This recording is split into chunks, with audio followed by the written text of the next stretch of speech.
This is ABC 7 Extra Sunday. I'm Mark Ross, and we are talking about coping with the holiday blues. My guests tonight are Ron Jackson, Director of Business Development and National Military Liaison for El Paso Behavioral Health System, Nicole Boyk with El Paso Children's Hospital Child Life, and Richard Reyes, Director of Crisis Services with Emergence Health Network.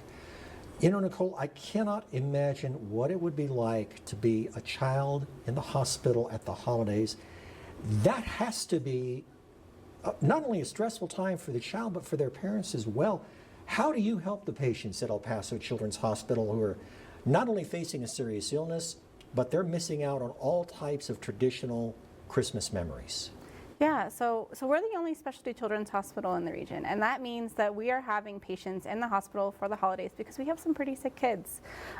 We do try, thankful to the community and the support that we receive from various local businesses and organizations that do toy drives and come in and pass out toys to our kids. I know this morning we had the FBI visiting, passing out toys and caroling. So we do try to keep that magic alive just through keeping that normalcy of play and toys for our patients.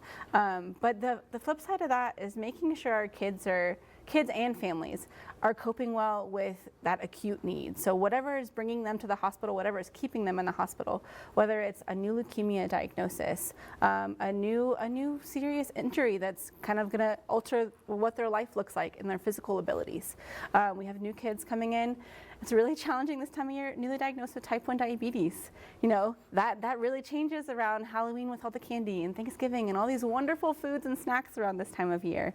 But really supporting them and helping them understand what their life looks like right now, explaining things to them in a way that they can understand, while simultaneously trying to keep that magic alive through toys and Santa visits and that kind of thing.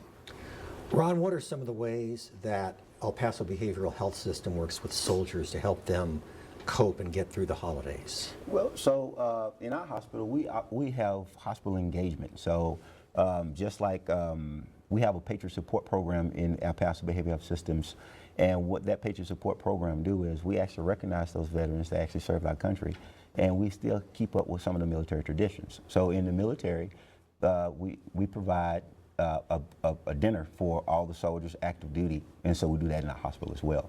We also have activities for our veterans to do during the holidays, and we actually do a little gift sharing for the vets in there. What would you say is the percentage of active duty versus retired veterans that you serve? In our facility, we serve more veterans than active duty. Can't put a ratio on that at this time, but we have more vets than active duty.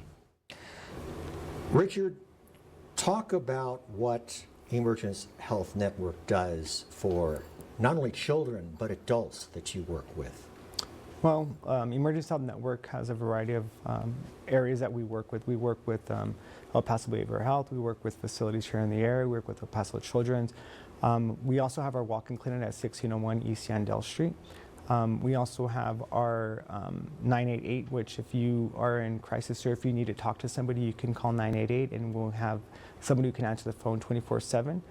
They can also direct you to some of our services like our YCOT services, which is our new program that we have for youth in the area. We're partnering with schools. We're looking at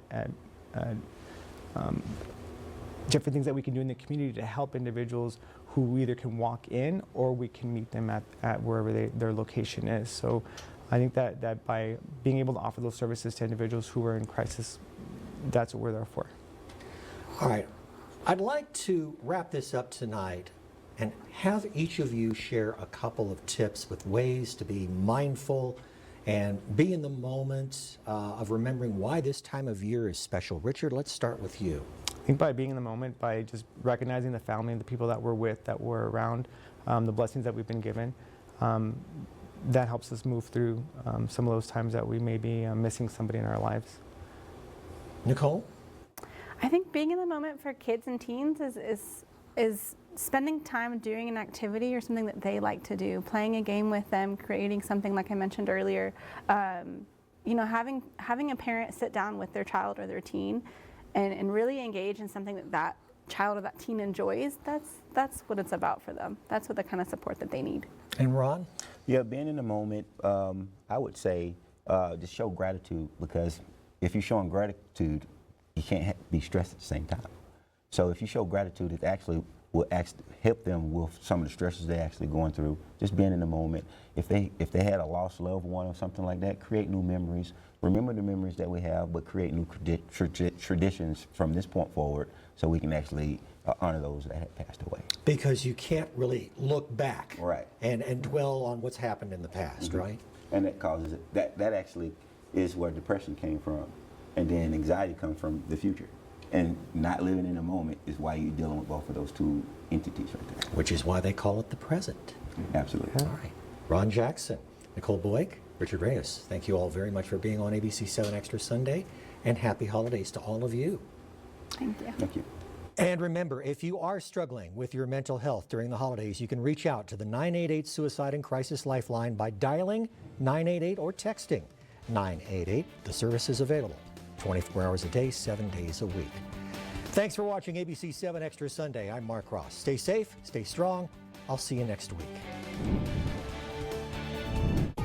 Thank you for watching. ABC 7 News is now available on any of these streaming services, as well as the KVIA News and KVIA Weather and Traffic apps.